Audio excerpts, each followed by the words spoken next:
Hello there everybody, welcome back to my channel. My name is Joesephyr and welcome to another recap stream of the community stream we've just had for Dissidia Final Fantasy Opera Omnia for the month of September.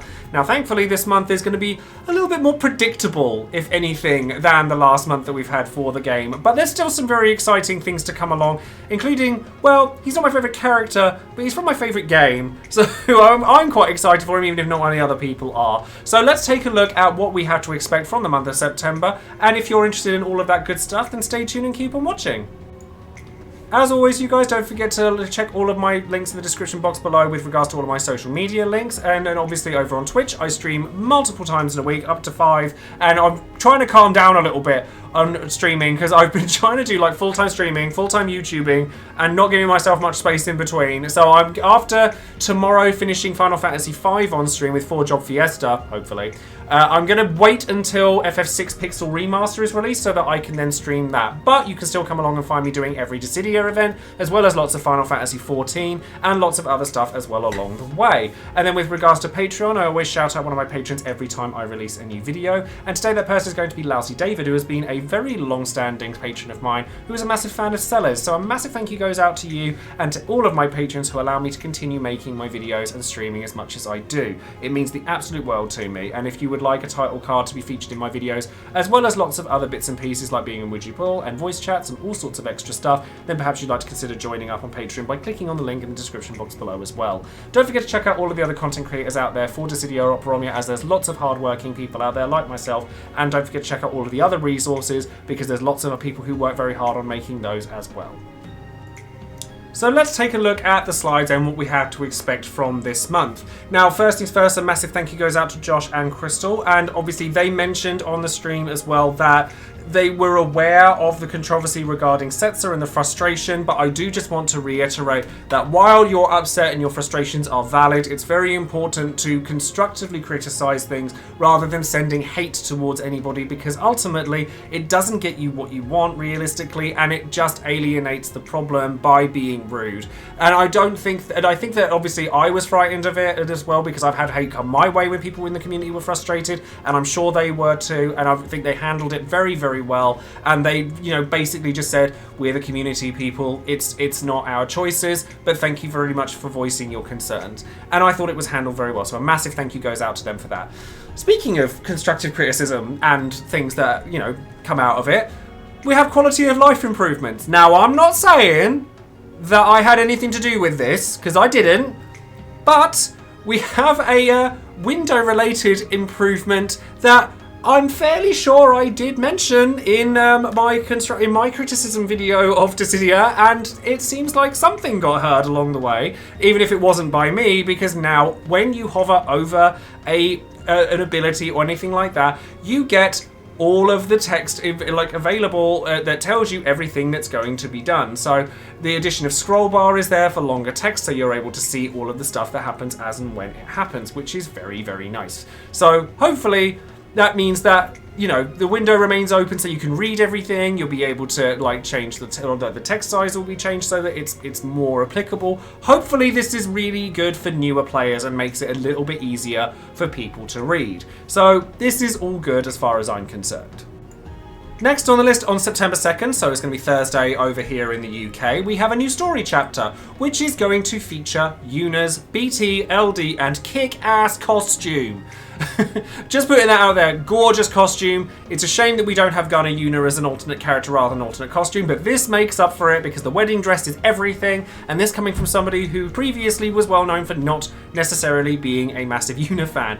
But her BT and LD are fantastic, fantastic. Not only does she get reworked so that she's able to be more of what she already is, which is a healing support character, access to Izuna, bit of an aura bot as well, and does damage with Valor for using her EX, but that damage goes up rather a lot through her LD and her BT. Now, Yuna is a character that very much enjoys having her BT, unlike a lot of characters that can live without it, on the back of the fact that she's a support character that can now churn out a boatload of damage and also increases party bravery and HP damage by a significant amount while still dealing a lot of damage herself. So she's actually a very strong character to keep an eye on, even though we are very close to BT Plus era.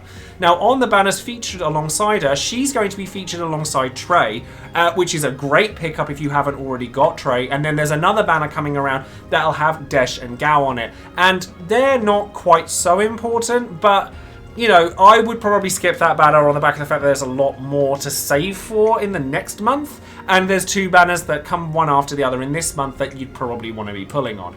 And then alongside that, we get level 80 Awakenings for obviously all of those featured characters. So Yuna, Trey, you know, Desh, Gao, but also Locke and Gilgamesh as well. So we've got all of those with extra like boosts for the World of Illusion support campaign. So if you haven't got time to do your Divine Ramu, you can take them through it. And, you know, all that's kind of same stuff that we've seen before. But Yuna's LD and BT, I will go over in greater detail as we come up to their banner, which is very shortly in a Should You Pull video.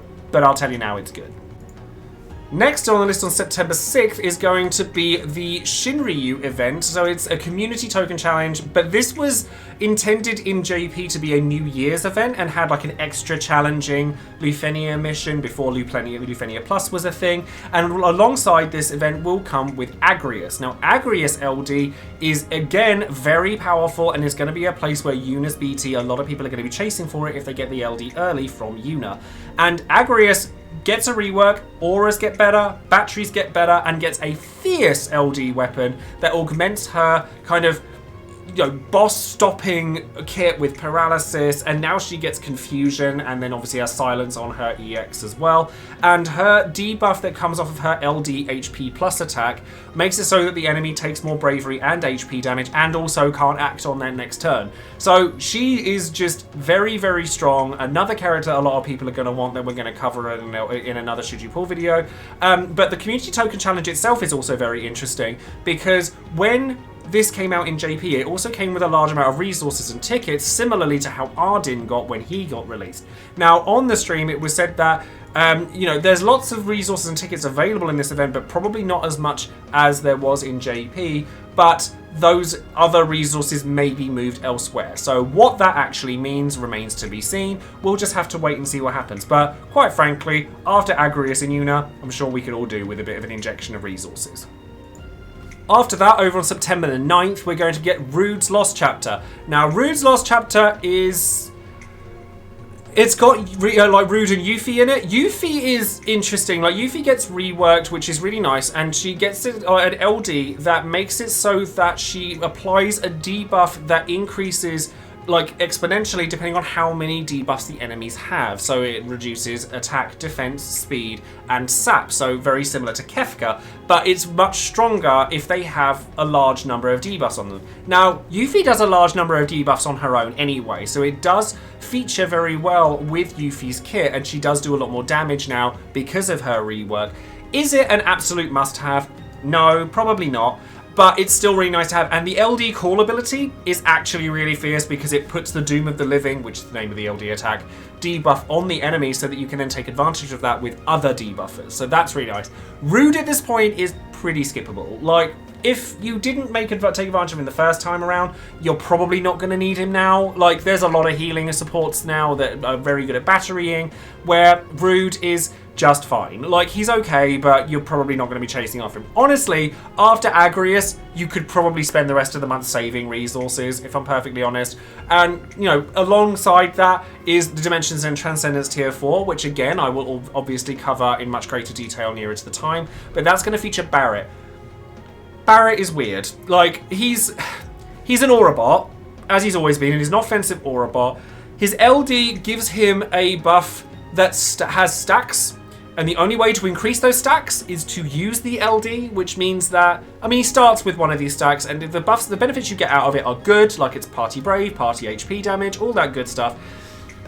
But there's a lot of characters like that, and yes, he gets his like Satellite Beam follow-ups from his EX and stuff like that, but I think in this day and age, Barret, unless you're a massive fan of him, is not a character that loads of people are going to be pulling for. So I think this little batch, it's a nice reprieve from the rest of Yuna's batch.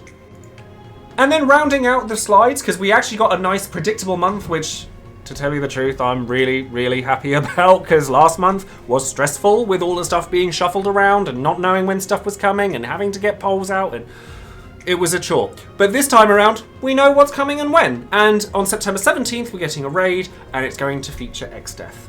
Now, I am very excited for Exdeath, because not because he's broken, but because I love him. this is another Emperor situation though. Like, if Yuna treats me badly, Exdeath is not a character that everybody needs, and I do already have his LD, which is nice, and his banner batch is a little bit rough. Like, it's not the greatest. Kieran comes around and actually becomes quite significant because of LD boards, making it so that his aura like capabilities are much stronger. Lion also comes around again, and Lion is fine. Like, she still does a decent amount of damage. She has Dispel in her kit as well, which is always nice, and her LD is alright, but it's one that falls off very quickly, as Lion is very prone to doing. However, also on Lion's banner comes Ignis. So I think that if you don't have Ignis, this is a really good time to be pulling for him, because you're probably not going to necessarily pull on the rest of Exdeath's banners, because they're all fairly skippable as far as I'm concerned. Certainly if you were around for the anniversary, or like for the first global exclusive LD, as we'll get to in a moment. But Exdeath is fun with his BT because it just augments more of what Exdeath does, and as a massive fan of FF5, I can't help but love him. His BT does more HP damage like over time, more HP poison, so if you take him with a character that likes to take lots of free turns like Terra, etc., then he can do some really fun things. Also on September 17th, we're getting the Enhanced campaign, which features artifact drops ×2, and we are very here for that because we've all been crying out for it for a very long time. And that, you know, there's Chocobo panel missions, there's all that good stuff, but that Radiant artifact token drop is a thing, and we're all very here for it. And then on September 21st, we're going to get Xander, a Lost Chapter, who is also going to come with Zell LD. Now, Zell LD I wrote off like once upon a time because I thought it was just damage, but it's quite a lot of damage. His Mind Final Heaven attack kind of translates into like a mini burst phase where he just goes off repeatedly. So speaking of characters who go off like for a lot of turns in a row that work really well with a character like Exdeath, Zell's actually very good at it. You know, he is very good at that. But ultimately, he is just a damage dealer. He also is significantly better the next time he comes around, and it comes around on a much nicer banner than he does here. So maybe people want to consider holding off for him on that point, and it means that you're able to save for a longer period of time for BT+, for your Zidane, for your Sid Reigns, for your Aphmau, all that good stuff. And then we're getting another story chapter to go with the first one, which is not going to feature Zidane, as it shows on here. That's not until the banner after that, and we'll get to Zidane. But you know, we'll get to Zidane in the next month. I won't say that we're going to do that now, because he's not coming this month. But we do get Vivi come back. Now, Vivi we already had once before, because he was a global first LD. So him coming back around here, not quite as exciting. He gets a rework and LD boards, which he didn't have when we first got him. So that's really exciting for people who already have VV. And he also comes around with Juice on the banner as well. So if you have neither of them, then maybe you could throw a few tickets here or there. But this is like the last banner before BT Plus era starts. So this is where you're going to want to save as much as you can. I am tempted to maybe, like, I may go in for Zell a little bit just so that I can eat my own words, because I have no issue with proving myself wrong and being proven wrong by others. I'm fine with that. And I may pull for Kieran because I think he's fun, on the hope that I get Exdeath BT. But I'm not going to go crazy for it because I know that it's important to save resources. Luckily, with Divine Pandemonium, which should be the event after this and the first instances of BT+, it's a summon board. We're going to get loads of resources from that. But taking the opportunity to save as much as you can before the next era starts is going to be very prudent. So if you're looking at any particular banners, you're going to be wanting to look at Yuna and Agrias, and probably not an awful lot else this month. I have a bit of a thing for Exdeath because he's FF5, but I don't think anybody else necessarily needs to have him. He's fun, he is not mandatory by any means. So that's going to be all for today's video. Let me know in the comments below which of the characters that are featured in this month's banners, etc. you're excited for. I'm fairly sure most people will say Yuna, and they're entitled to because she's very good.